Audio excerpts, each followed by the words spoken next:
I was supposed to be the happiest woman alive. 3 weeks postpartum with healthy twin boys, finally home from the hospital, and starting my new life as a mother. Instead, I was standing in my living room at 2:47 a.m., watching my husband's mother hold my screaming newborn son while something cold and terrible spread through my chest. I'd love to know which corner of the globe you're watching from. And if this story speaks to you, make sure to subscribe. Tomorrow's video is one you absolutely can't miss. "Shut up, you little brat," Diane hissed at baby Noah, shaking him roughly. "Your crying is giving me a headache." The words hit me like physical blows, but it was the violent jerking motion she made with his tiny body that made my blood freeze. She was shaking my 3-week-old baby like he was a broken toy. "Diane, stop." My voice came out as a whisper, but she heard me.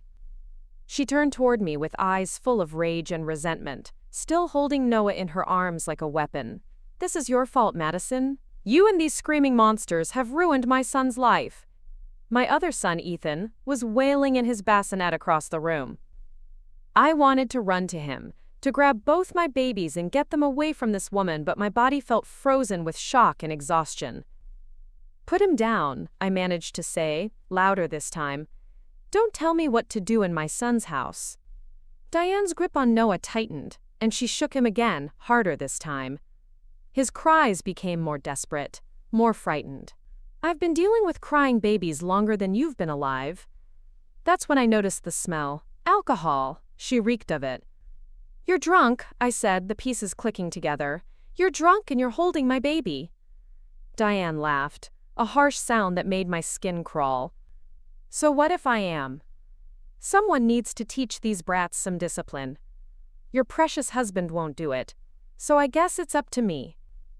She turned back toward Noah and raised her hand. For one terrible moment, I thought she was going to hit him. Instead, she shook him again, so violently that his head whipped back and forth. The sound he made wasn't crying anymore. It was the sound of pure terror from a helpless infant. Something inside me snapped. I lunged forward and grabbed Noah from her arms, clutching him against my chest while backing toward Ethan's bassinet. "Get out," I said, my voice shaking with rage. "Get out of my house right now." "Your house?" Diane stepped closer, swaying slightly. "This is my son's house. I have every right to be here." "Not when you're drunk, not when you're hurting my children." "I'm not hurting anyone. I'm trying to discipline them. There's a difference." I had both babies now, Noah still trembling in my arms, while Ethan continued crying. My postpartum body was screaming in pain. My incision site felt like it was tearing, but all I could think about was protecting my sons. "Where's Jake?" I asked, looking around for my husband. "He went to pick up food. He'll be back in an hour." Diane's smile was cruel and calculating. "Plenty of time for us to have a little chat about how things are going to work around here." That's when I realized this wasn't random. This wasn't just a drunk grandmother making poor decisions. This was planned. Jake had left knowing his mother was intoxicated, leaving her alone with his newborn twins and his recovering wife. "How long have you been drinking?" I asked. "Since I got here at midnight, your husband invited me over to help with the night feeding.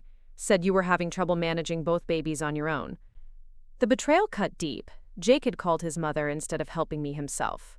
He'd invited her over knowing she had a drinking problem, knowing I was struggling, and then left me alone to deal with the consequences. "I want you to leave, now. And I want grandchildren who aren't defective little screamers, but we don't always get what we want." Diane moved toward me again. "Hand me that other one. I'll show you how to make them stop crying." "No." "Madison, you're clearly overwhelmed. You can barely take care of yourself, let alone 2 babies. Let someone with experience handle this." "Experience shaking babies?" "Experience raising children who respect their elders." Her voice turned threatening.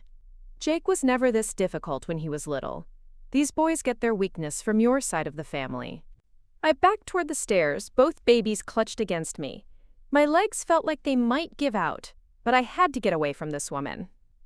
"If you don't put those babies down and let me help, I'm going to tell Jake that you're having postpartum psychosis, that you're a danger to yourself and the children." The threat was clear. She would lie to my husband, convince him that I was the problem, that I was the one endangering our sons. He won't believe you. Won't he? You've been crying every day since you brought them home. You barely sleep, you can't keep up with the housework, and now you're accusing his mother of child abuse. Diane's smile was vicious. Who do you think he's going to believe? His wife, who's clearly having a breakdown, or his mother, who's just trying to help? She was right, and we both knew it. Jake had been distant since the twins were born, overwhelmed by the responsibility and the sleepless nights. He'd already made comments about how I seemed different and emotional since giving birth. You can't threaten me in my own home. I can do whatever I want. You're nobody, Madison. You married into this family, but you're not really part of it. You're just the incubator who produced Jake's sons. The cruel words hit their target. I'd felt like an outsider in Jake's family since the day we met. His mother had never accepted me, never thought I was good enough for her son. The boys are crying because they're hungry, I said, trying to keep my voice steady. They need to eat. Then feed them and shut them up, but first you're going to apologize for accusing me of hurting them. I'm not apologizing for protecting my children. Then you're going to learn a very painful lesson about crossing the wrong person. Diane reached into her purse and pulled out her phone. She started typing rapidly, and I realized she was texting Jake. What are you telling him? That his wife is having a psychotic break, that she's making wild accusations and threatening me, that I'm concerned for the safety of his children. My heart pounded as I watched her send message after message. She was building a case against me, creating evidence that would support her story when Jake came home. You're lying to him. I'm protecting my grandchildren from their unstable mother. That's when I made the decision that would change everything. I pulled out my own phone and called the one person I knew would believe me no matter what. My father answered on the first ring. Madison, what's wrong? Dad, I need help. Jake's mother is here. She's drunk and she hurt the babies. The line went quiet for a moment. When my father spoke again, his voice had changed completely. Gone was the gentle, concerned parent. In its place was something cold and dangerous. Are you and the boys safe right now? For now, but she's threatening me. She says she's going to tell Jake that I'm having a breakdown. Where's Jake? He went to get food. He left me alone with her, knowing she was drinking. Another pause. Madison, I want you to go to your bedroom with the boys and lock the door. Don't open it for anyone except me. I'm on my way. Dad, she's texting Jake lies about me. She's going to turn him against me. No, she's not. My father's voice was quiet, but there was something in his tone that I'd never heard before. Something that made me believe him completely. Trust me, sweetheart, this woman just made the biggest mistake of her life. After I hung up, I looked at Diane, who was still typing furiously on her phone. My father is coming. She laughed without looking up. Your father? What's he going to do, give me a stern talking to? I've dealt with overprotective parents before. I almost felt sorry for her. Almost. A lot of love and effort went into bringing this story to life. If you're enjoying it, we'd be so grateful if you'd subscribe to our channel. Now, back to where we left off. Because Diane had no idea that my quiet, gentle father, the man who taught Sunday school and coached Little League, was also Sergeant Major Thomas Mitchell, retired Navy SEAL with 25 years of special operations experience, who now worked for the FBI's hostage rescue team. She had no idea that shaking those babies wasn't just abuse, it was assault on federal law enforcement family members. And she definitely had no idea that threatening his daughter and grandchildren was about to activate resources she couldn't even imagine. But she was about to find out. I carried both babies upstairs to our bedroom and locked the door, just as my father had instructed. Noah had finally stopped crying, but I could see the fear still lingering in his tiny eyes. Ethan was beginning to settle down too, though he kept making those heartbreaking hiccup sounds that newborns make after they've been crying hard.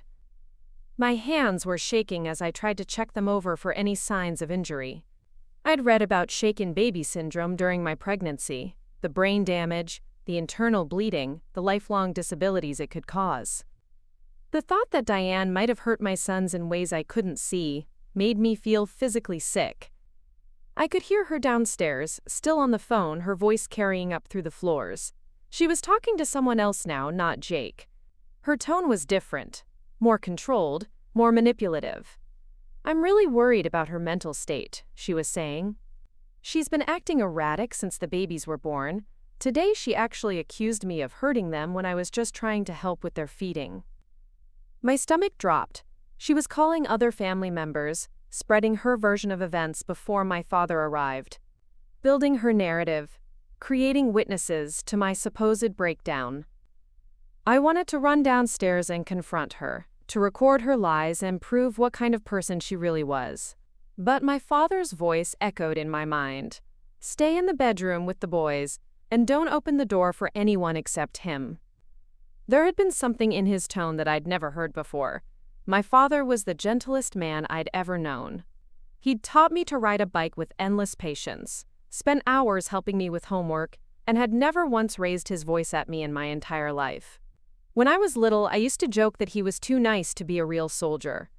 But on the phone tonight, he'd sounded like a completely different person, cold, controlled, dangerous.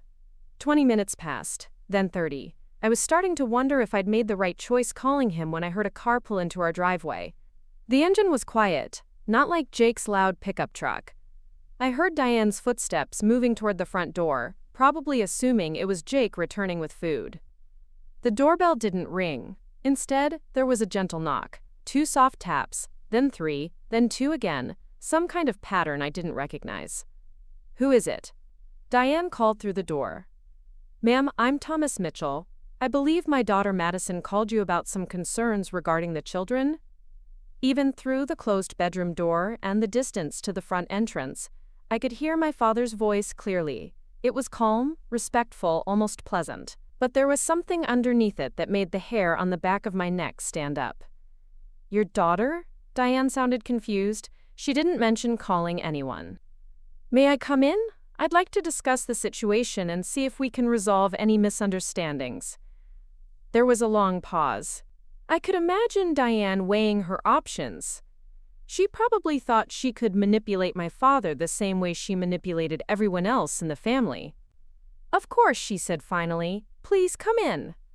I heard the front door open and close, followed by the sound of footsteps in the entryway.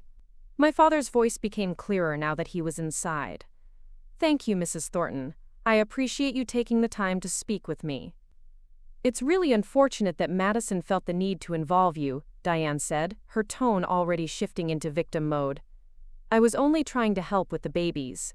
New mothers can be so overwhelmed, you know." "I do know," my father replied. "I remember when Madison was born. It's a challenging time for everyone." "Exactly. I think the stress has really gotten to her. She made some very serious accusations tonight that simply aren't true." "What kind of accusations?" "She claimed I was hurting the children, which is absolutely ridiculous. I was trying to soothe them when they were crying. Sometimes babies need a firm hand." The silence that followed was deafening. It stretched on for so long that I started to worry something had happened. "A firm hand," my father repeated finally. "Well, yes, you can't just let children scream endlessly. It's not good for them or anyone else in the house." "Mrs. Thornton, may I ask if you've been drinking tonight?" Another pause. "I may have had a glass of wine with dinner. I don't see how that's relevant." "Because my daughter mentioned that you appeared intoxicated when you were handling her newborn sons." "That's a complete exaggeration. Madison is clearly looking for someone to blame for her own struggles with motherhood." I heard footsteps moving through the house, my father walking around, probably observing the scene, taking in details.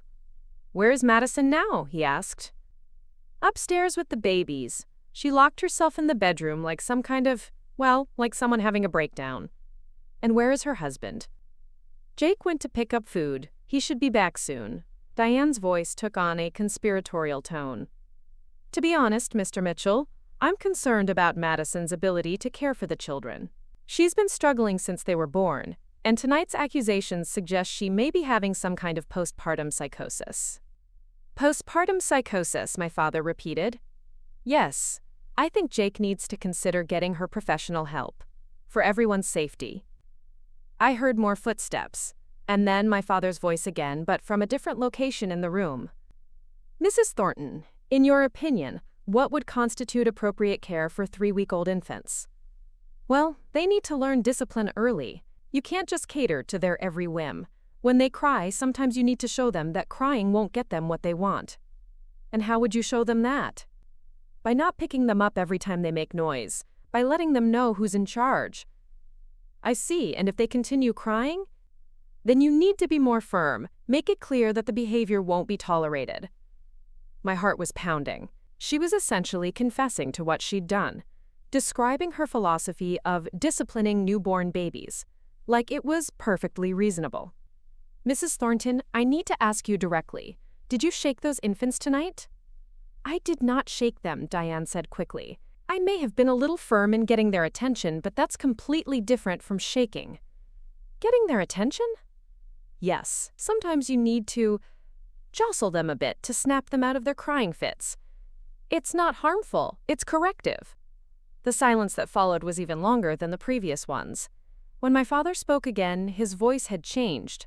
The pleasant conversational tone was gone. What replaced it was something I'd never heard before. Quiet, controlled, and absolutely terrifying. Ma'am, I need you to sit down. Excuse me? Please take a seat on the couch. I don't understand why. Mrs. Thornton, I'm going to explain something to you, and I need you to listen very carefully. I heard the sound of someone sitting down, probably Diane complying with his request, though she sounded confused and slightly alarmed. What you've just described to me, jostling newborn infants, being firm with them to stop their crying, trying to discipline 3-week-old babies, constitutes child abuse under federal law. That's ridiculous. You would never, what, shake infants? Because that's exactly what you just admitted to doing. I said I didn't shake them. No, ma'am. You said you jostled them and were firm in getting their attention. Those are euphemisms for the same action. Diane's voice became defensive. You're twisting my words. I was trying to help Madison with difficult babies. Mrs. Thornton, I want to make sure you understand the situation you're in. My name is Thomas Mitchell. I'm a retired Navy SEAL and current agent with the FBI's hostage rescue team. The infants you jostled tonight are my grandchildren. The intake of breath was audible even from upstairs. What you've done tonight isn't just child abuse, it's assault on family members of a federal law enforcement officer. That makes it a federal crime. I think there's been a misunderstanding. No, ma'am, there hasn't. You assaulted 2 infants while intoxicated, then attempted to gaslight their mother into believing she was having a mental breakdown. That's not a misunderstanding. That's a felony. You can't prove anything. Actually, I can. This entire conversation has been recorded. My father's voice remained perfectly calm, but I could hear the steel underneath it. The recording will be sent to Child Protective Services, the local police, and my colleagues at the Bureau. But that's just the beginning, Mrs. Thornton. Because what you don't understand is that threatening my family activates resources you can't even imagine. Threatening your family? I never threatened anyone. You threatened to lie to my daughter's husband about her mental state in order to gain control of my grandchildren after physically abusing them. In my profession, we call that a continuing threat to victim safety. The room fell completely silent. I could almost feel Diane processing the reality of her situation. Now, my father continued, you're going to remain seated while I go check on my daughter and grandchildren. Then we're going to wait for some people to arrive who are very interested in talking with you about tonight's events. What people? The kind of people who take crimes against children very seriously, Mrs. Thornton. The kind of people you really don't want to meet under these circumstances.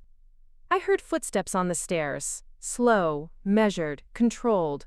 My father was coming up to see us, and something told me that Diane's nightmare was just beginning. The gentle knock on my bedroom door came exactly as my father had promised. 2 taps, 3 taps, then 2 again. That same pattern from downstairs. Madison, it's Dad. You can open the door now. I unlocked the door with trembling hands, still holding both babies against my chest. My father stood in the hallway, and for a moment I was struck by how different he looked. Same kind eyes, same gentle smile, but there was an alertness about him that I'd never noticed before. He moved with a precision that seemed almost military. "Let me see my grandsons," he said softly, stepping into the room and closing the door behind him. I handed him Noah first, watching as his experienced hands cradled the baby with practiced ease. His eyes moved over Noah's tiny body systematically, checking for signs of injury with the thoroughness of someone trained in medical assessment. "Has he been crying since it happened?" he asked. "He stopped about 20 minutes ago, but Dad, the way she shook him," my voice broke. "I've never seen anything so violent." His head was snapping back and forth. My father's jaw tightened almost imperceptibly, but his voice remained calm. "Let me check Ethan, too." He examined both babies with methodical care, looking at their eyes, feeling their heads, testing their reflexes. I realized this wasn't just a grandfather's concern. This was someone with medical training conducting a professional assessment. "They appear to be unharmed," he said finally, "but we're going to have them examined by a pediatric specialist tonight, just to be certain." "Tonight? Dad, it's almost 4 a.m. "Madison, I need you to understand something. What happened here tonight isn't going to be handled like a typical family dispute." He handed Ethan back to me and pulled out his phone. The device looked more sophisticated than a regular cell phone, heavier, with additional features I didn't recognize. "I'm gonna make some calls. While I do that, I need you to tell me everything that happened from the moment Diane arrived until you called me. Every detail, no matter how small." As I recounted the events of the evening, my father listened with an intensity that was almost unsettling.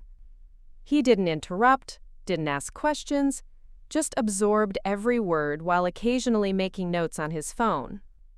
"You said Jake invited her over knowing she had a drinking problem?" he asked when I finished. "Yes, he's been doing that more often since the babies were born, calling his mother instead of helping me himself." My father's expression darkened. "Has Jake ever witnessed his mother being inappropriate with the children before tonight?"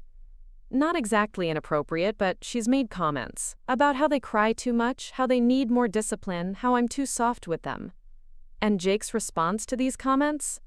"He usually just laughs it off, says his mother raised 4 kids and knows what she's talking about." My father made another note. "Madison, I need you to think carefully about this next question. Has Diane ever been alone with the babies before tonight?" The question sent a chill through me. "A few times." "Why? Has their behavior changed after any of those visits? Have they seemed more fussy, more frightened, harder to soothe than usual?" I thought back over the past 3 weeks, and suddenly several incidents took on a new meaning. Times when the babies had seemed inconsolable after Diane's visits. Times when they'd startled at loud noises or sudden movements more than usual. "Oh God," I whispered. "Dad, do you think she's hurt them before?" "I think we need to investigate that possibility very thoroughly." His phone buzzed with a text message. He read it quickly, then looked back at me. "Madison, some colleagues of mine are going to arrive within the next hour. They're going to want to interview you about tonight's events and examine the house for evidence." "Evidence?" "Security cameras from neighbors, fingerprint analysis, medical documentation of the baby's condition. When federal agents investigate child abuse, they're very thorough." "Federal agents? Dad, I thought you were retired." He sat down on the edge of the bed, his expression becoming more serious. "I am retired from active military service, but I currently work as a consultant for the FBI's Crimes Against Children unit. What Diane did tonight isn't just assault. It's a federal crime because it involves family members of federal law enforcement." I stared at my father, this man I thought I knew completely, and realized there were entire parts of his life I'd never been aware of. "The FBI has a unit specifically for crimes against children?" "Several units, actually.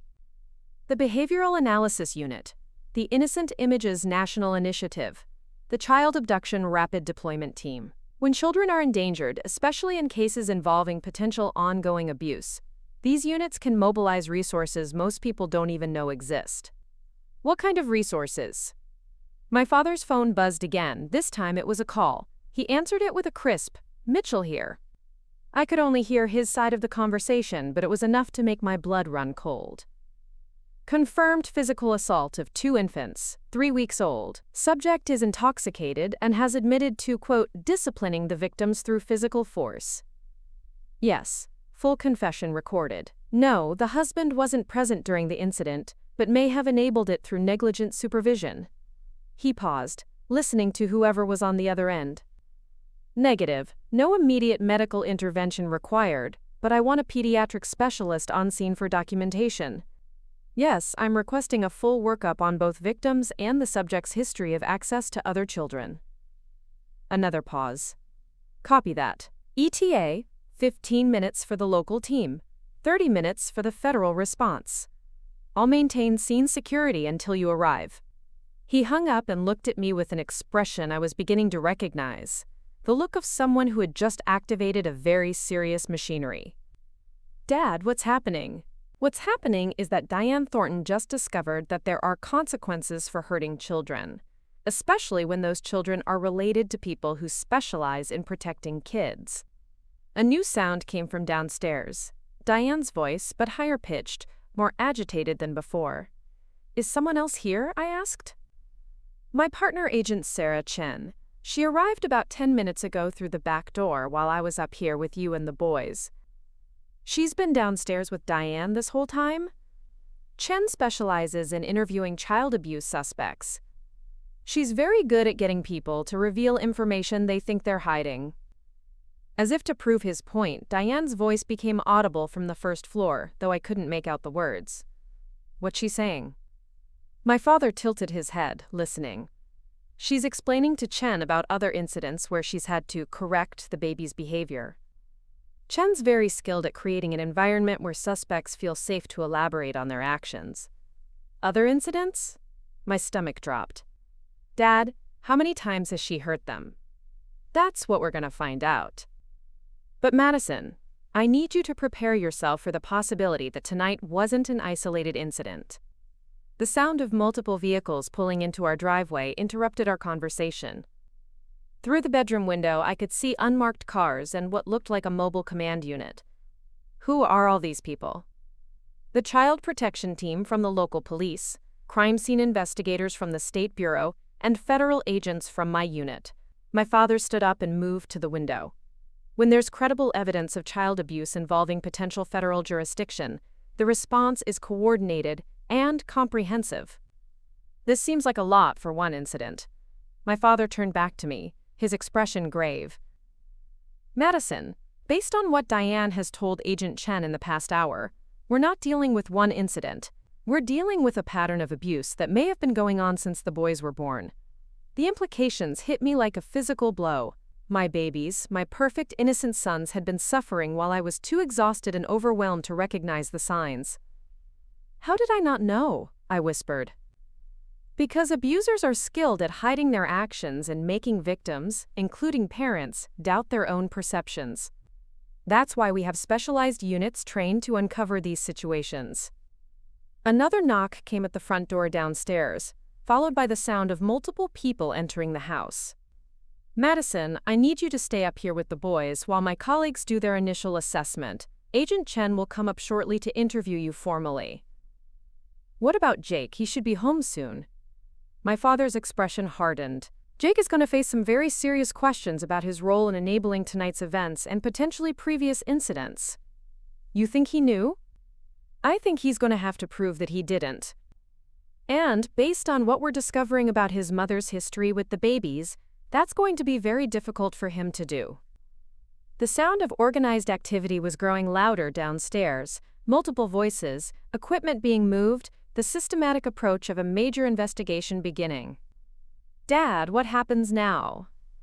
Now we document everything, protect the boys, and make sure that Diane Thornton never has the opportunity to hurt another child. He moved toward the door, then paused. Madison, I want you to know something. You did exactly the right thing by calling me. What you witnessed tonight, what you prevented by removing the boys from that situation, you may have saved their lives. But if she's been hurting them before, if she has, then we're going to prove it, and we're going to make sure she faces the consequences. That's what we do. As my father left the room to join his colleagues downstairs, I realized that the gentleman who had raised me was also something far more formidable. And tonight, Diane Thornton was going to discover exactly what that meant. Agent Sarah Chen knocked on my bedroom door 30 minutes later. She was a petite Asian woman in her early 40s with kind eyes and a gentle demeanor that immediately put me at ease. Nothing about her suggested the federal law enforcement officer she actually was. Madison, I'm Sarah Chen from the FBI's Crimes Against Children Unit. I work with your father on cases involving child endangerment. May I come in? I nodded, adjusting both sleeping babies in my arms. They had finally settled down, exhausted from the trauma of the evening. Agent Chen sat across from me, pulling out a tablet and what looked like a professional recording device.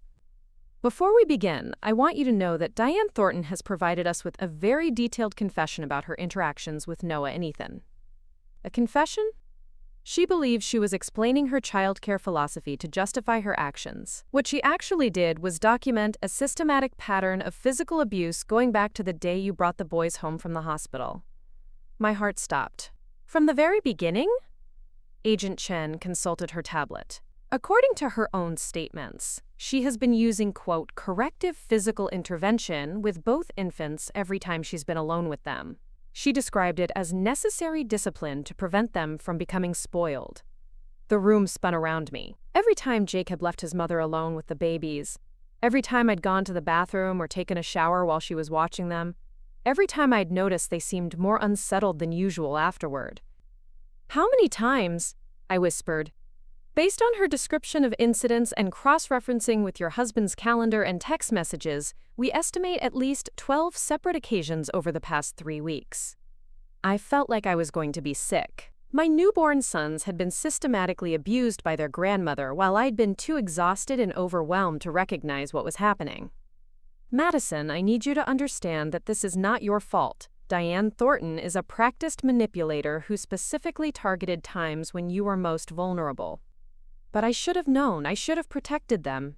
You did protect them. Tonight, when you witnessed the abuse directly, you immediately intervened and removed the children from danger. Then you contacted someone who could help. Those were exactly the right actions. Agent Chen pulled up something on her tablet. I need to show you some evidence we've gathered in the past hour. It's difficult to look at, but it will help you understand the scope of what we're dealing with. She turned the screen toward me. It showed a timeline with dates, times, and detailed descriptions of incidents. Each entry was more horrifying than the last. November 15th, 2:30 p.m. Subject describes settling, crying infant by shaking until crying stopped. Duration approximately 30 seconds. November 18th, 6:45 p.m. Subject reports, quote, correcting both infants for excessive crying by applying firm physical pressure to torso area. November 22nd, 4:15 a.m. Subject details teaching infants not to cry during night feeding through, quote, controlled agitation. The list went on and on. 12 incidents of documented abuse, each one described by Diane herself as necessary childcare. She told you all this voluntarily? People like Diane often believe their actions are justified. When interviewed by someone who appears to understand their perspective, they frequently provide detailed explanations of their behavior. Agent Chen's voice remained professional, but I could hear the controlled anger underneath. She's particularly proud of how she's been helping you manage difficult babies. Helping me? The word came out as a strangled laugh. She views herself as the experienced grandmother stepping in to provide discipline that you, as a first-time mother, are too weak to enforce. Agent Chen showed me more evidence. Photos of the babies taken tonight showed subtle bruising around their torsos that I hadn't noticed. Medical measurements documented their stress responses. Expert analysis compared their behavior patterns to other abuse cases. Madison, your sons show classic signs of infant trauma syndrome. Hypervigilance, exaggerated startle responses, difficulty sleeping, feeding problems. These aren't normal newborn behaviors. They're trauma responses. I looked down at Noah and Ethan, sleeping fitfully in my arms, and realized that their constant fussiness, their difficulty settling, their seeming inconsolability hadn't been normal baby behavior. It had been their way of expressing terror they were too young to understand or communicate. There's more, Agent Chen continued. We've discovered that Diane has a history of child abuse allegations dating back to when Jake and his siblings were children. What kind of allegations? Multiple reports filed with child services in different states.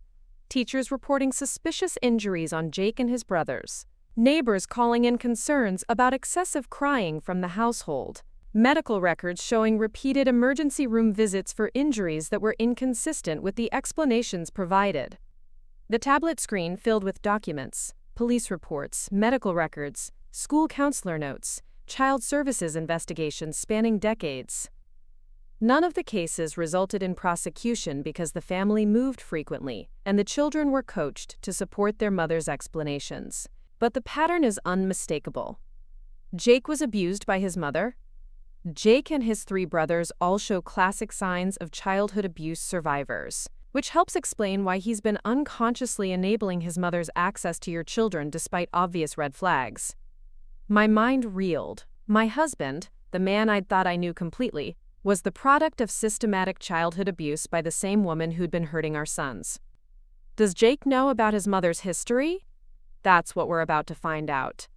As if summoned by her words, I heard Jake's voice from downstairs. He'd returned from his food run to find his house full of federal agents.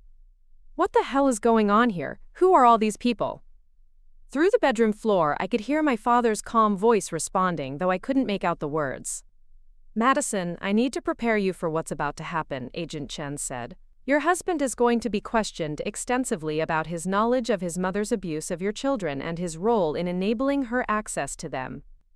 You think he knew what she was doing? I think he spent his entire life normalizing his mother's abusive behavior because it was the only way he could survive his childhood. That normalization may have prevented him from recognizing that she was abusing his own children. Jake's voice was getting louder, more agitated. I could hear other voices now, professional, controlled, asking questions that Jake clearly didn't want to answer. What if he didn't know? If he genuinely didn't recognize the signs, then he'll need extensive therapy to understand how his childhood trauma prevented him from protecting his children. If he did know or suspect and chose to ignore it, Agent Chen's expression hardened, then he'll face charges as an accessory to child abuse. A new sound came from downstairs, Jake's voice, raised in anger.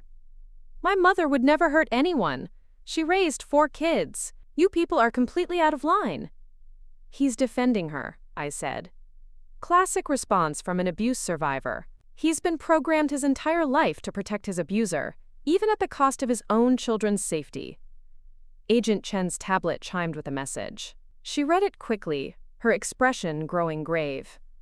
Madison, we just received preliminary medical reports from the pediatric specialist who examined the boys. Both infants show signs of repetitive trauma consistent with systematic physical abuse. The words hit me like physical blows. Systematic, repetitive. My innocent babies had been tortured by their own grandmother while their father enabled it, and I remained oblivious. There's also evidence of what we call learned helplessness in their behavioral patterns. They've been conditioned to expect pain when they express normal infant needs. I looked at my sleeping sons and realized they weren't sleeping peacefully. Even unconscious, their tiny bodies remained tense, prepared for the next assault that had become their normal experience of the world. What happens now? Now your husband faces a choice. He can acknowledge the truth about his mother's actions and his role in enabling them, seek help for his own trauma, and commit to protecting his children. Or he can continue denying reality, in which case he'll lose access to the boys permanently. Jake's voice carried up from downstairs again, but this time it sounded different, less angry, more confused. That's impossible. Mom never. She wouldn't. A long pause. Are you saying she hurt my babies? He's starting to understand, Agent Chen observed. Suddenly, there was the sound of something crashing downstairs, followed by Jake's voice screaming in anguish. Oh God, what have I done? What have I done to my children? Agent Chen stood up and moved toward the door. Madison, your husband is about to confront the reality of what his mother has done and his role in allowing it to happen. The next few hours are going to be very difficult for everyone. Will he be arrested?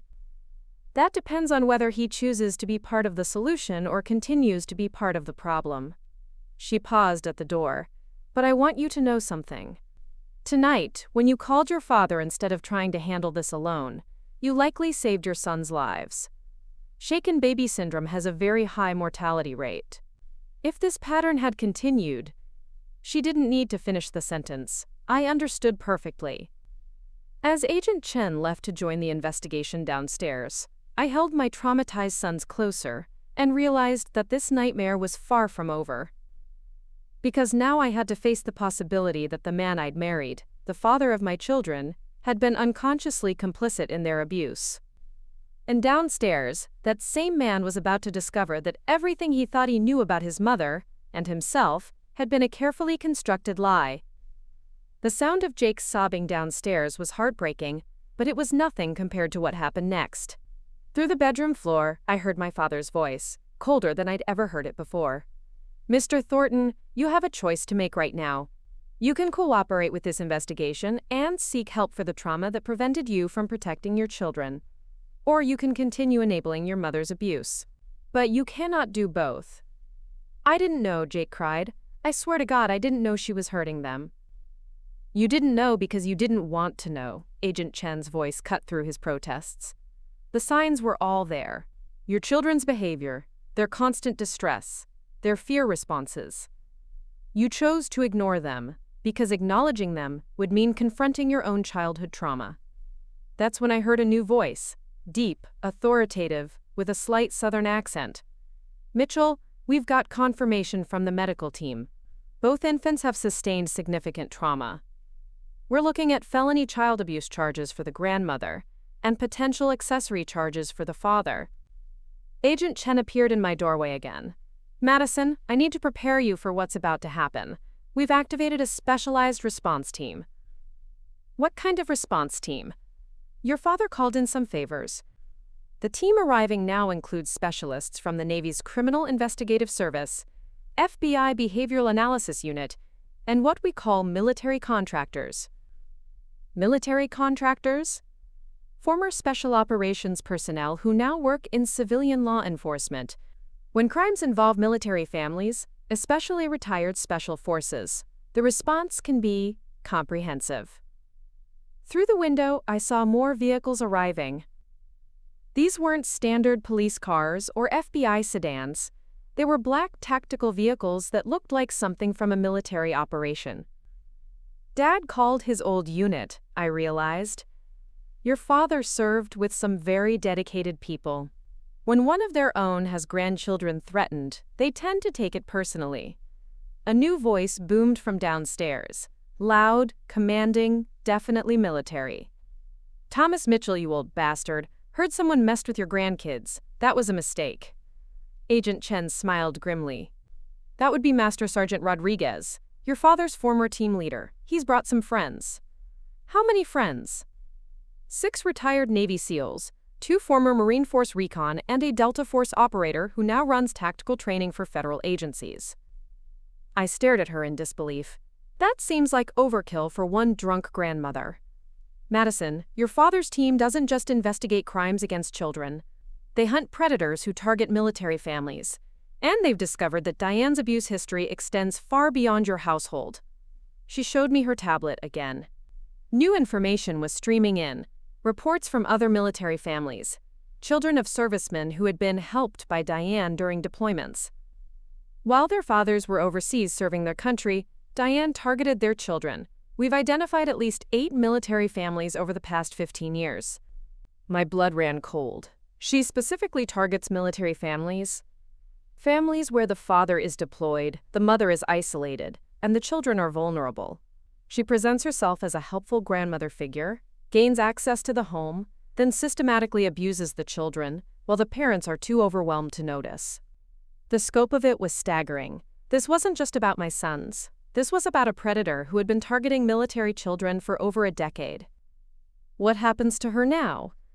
That depends on how cooperative she is, but Madison, you need to understand something.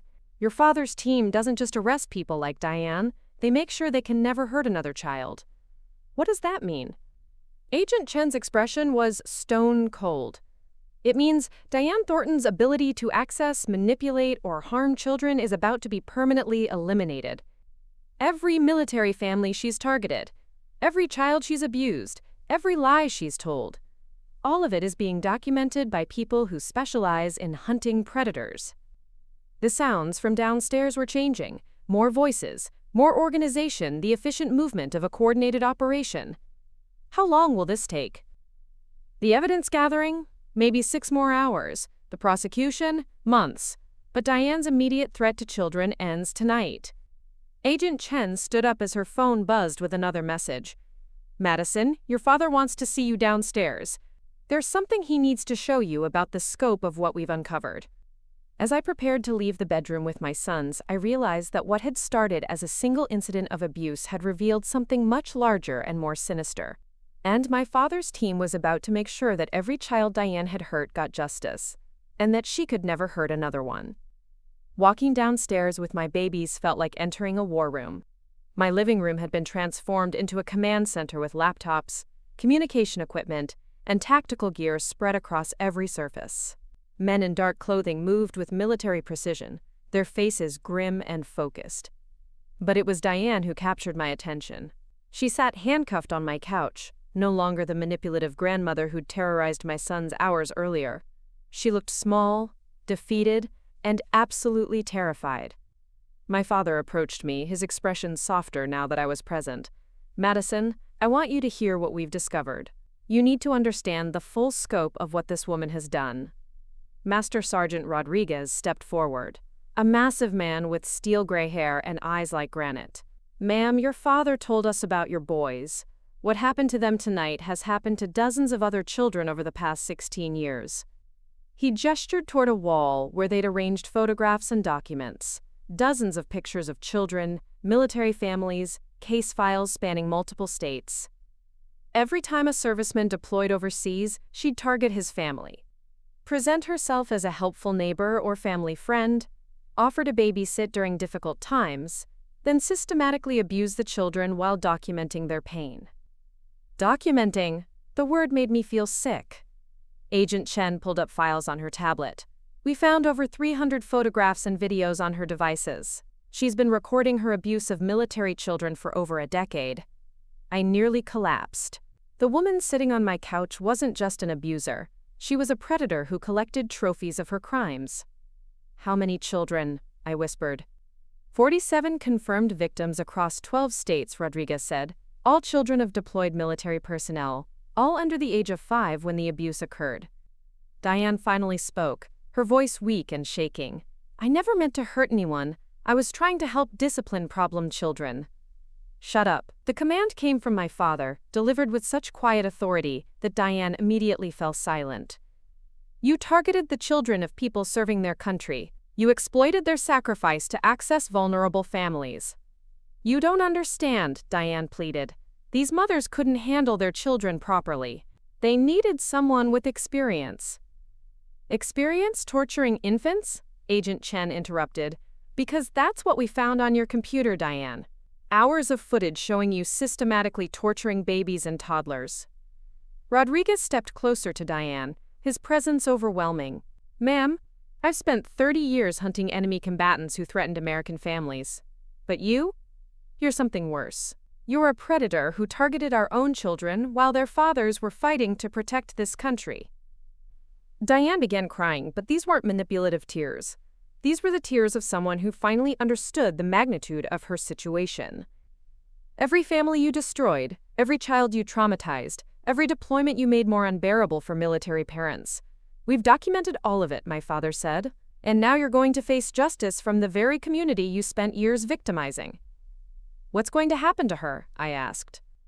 Federal charges in multiple jurisdictions, Agent Chen replied. Child abuse, production of child exploitation material, interstate trafficking of child abuse images, conspiracy to exploit military families during deployments. Rodriguez added, plus charges under the Military Justice Code for crimes against military dependents. She's looking at consecutive life sentences without parole. But that's not the end of it, my father said. Every family she victimized will be notified. Every child she abused will receive support and counseling. Every military installation where she operated will be alerted to prevent future predators from using her methods. Diane looked around the room at the faces of the men and women who'd built the case against her. I'll cooperate. I'll tell you everything.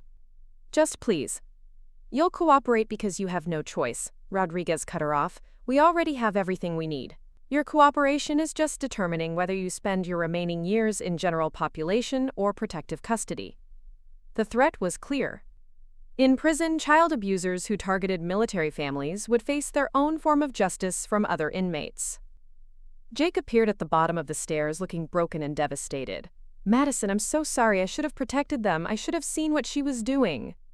"Your husband will be entering a residential treatment program for trauma survivors," Agent Chen explained. "His childhood abuse prevented him from recognizing the signs, but ignorance doesn't excuse the outcome." "What about custody of the boys?" "That depends on his progress in treatment and his commitment to their safety," my father replied. "But Madison, you need to know that you'll have full support from the military community. What happened here tonight will never happen again." As they prepared to transport Diane to federal custody, she made one final attempt at manipulation.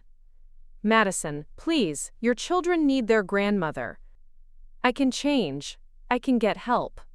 I looked at this woman who had tortured my sons, who had spent decades targeting military children, who had tried to gaslight me into believing I was having a mental breakdown. "My children already have protection," I said quietly, "from people who actually know what it means to serve and protect." As they led Diane away in chains, I realized that my father hadn't just activated a response team. He'd mobilized an entire community of warriors who would ensure that no military family would ever face this threat again. 6 months later, I stood in the conference room at Fort Braxton, holding a healthy, smiling Noah while Ethan gurgled happily in his carrier. The transformation in my boys was remarkable. Gone were the hyper-vigilant, trauma-stressed infants who'd startled at every sound. In their place were curious, playful babies who laughed easily and slept peacefully. The Military Family Protection Initiative has identified and prevented 17 potential cases of child exploitation targeting deployed families, Colonel Williams reported to the assembled group of military leaders and child protection specialists. The protocols developed from the Thornton case have become the standard for all installations. My father sat beside me, no longer the quiet Sunday school teacher I'd grown up with, but a recognized expert whose work had revolutionized how the military protected its most vulnerable members. Madison's courage in reporting the abuse and trusting the system to respond appropriately has saved countless children, he said. But more importantly, it's created a network of protection that extends across all branches of service. The presentation continued, with statistics that still amazed me. Diane's arrest had led to a comprehensive investigation that uncovered an entire network of predators targeting military families. 12 additional arrests had been made across the country. 47 families had received justice and support services. After the meeting, Agent Chen approached me with news about Jake. He's completed the residential trauma program and has been accepted into the secondary rehabilitation phase, she reported. His therapists believe he's genuinely committed to understanding how his childhood affected his ability to protect the boys. How do I know if he's really changed? Hi, akan the boys. You don't have to decide right now. The court has ordered supervised visitation only, and those visits are monitored by specialists trained to recognize manipulation tactics. I looked down at my sons, these perfect little beings who deserved parents who would fight fiercely to protect them. They're thriving without him. They are. And you're thriving too. She was right. The past 6 months had shown me a strength I never knew I possessed. I testified before Congress about predators targeting military families. I'd spoken at installations across the country about recognizing signs of child abuse. I'd become an advocate for military children in ways I never imagined possible. There's something else, Agent Chen continued. The Military Family Protection Initiative wants to offer you a position as their primary family liaison specialist. What would that involve? Training military spouses to recognize abuse, developing early warning systems for vulnerable families during deployments, and serving as an advocate for children who've been victimized. The offer represented everything I'd never known I wanted, a purpose built from pain, a mission born from nearly losing everything that mattered. Master Sergeant Rodriguez joined us, carrying official-looking documents. Ma'am, there's one more thing. The families of every child Diane abused have requested that you represent them in establishing a foundation. What kind of foundation? The Noah and Ethan Foundation for Military Children. It would provide immediate support services for families facing child abuse, fund specialized training for military child protection units, and ensure that no military family faces what you faced alone. I looked at my father, who was smiling with quiet pride. Dad, did you know about this? I knew that sometimes the worst things that happen to us create opportunities to prevent those same things from happening to others. 3 years later, the Noah and Ethan Foundation had expanded to all 50 states. Our rapid response teams had intervened in over 200 cases of suspected child abuse in military families. Our training programs had educated thousands of service members about protecting their children during vulnerable periods. But the moment I was most proud of came during a quiet evening at home. Noah and Ethan, now walking and babbling constantly, were playing in our living room when they heard the doorbell ring. Instead of startling or showing fear, they toddled excitedly toward the door, eager to see who was visiting. Their natural curiosity and trust had been restored. They expected the world to be safe and welcoming. That night, as I tucked them into their beds, Noah looked up at me with those same intelligent eyes that had once been filled with terror. "Mama's safe," he said clearly. "Yes, baby, Mama keeps you safe. Grandpa Tom's safe too. Grandpa Tom keeps everyone safe." As I turned off their lights and listened to them settle into peaceful sleep, I thought about the woman who'd tried to break them. Diane was serving consecutive life sentences in federal prison, and every day she woke up knowing that her victims had not only survived but thrived.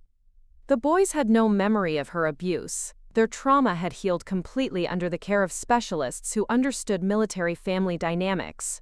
They would grow up knowing they were loved, protected, and valued. But more than that, they would grow up knowing that when bad things happen to good people, those people have the choice to transform their pain into protection for others. My father had taught me that lesson without words, simply by showing me what it meant to have the courage to call for help and the strength to fight back when someone threatens your family. And now, every day we were teaching that same lesson to military families across the country. You are not alone, you are not helpless, and when you fight for your children, you have an entire community of warriors standing behind you. Looking for more? We've got 2 amazing stories ready for you right on screen. If this one touched you, these are absolutely worth your time. Click to watch them now. And hey, subscribe and hit that bell to never miss our latest uploads.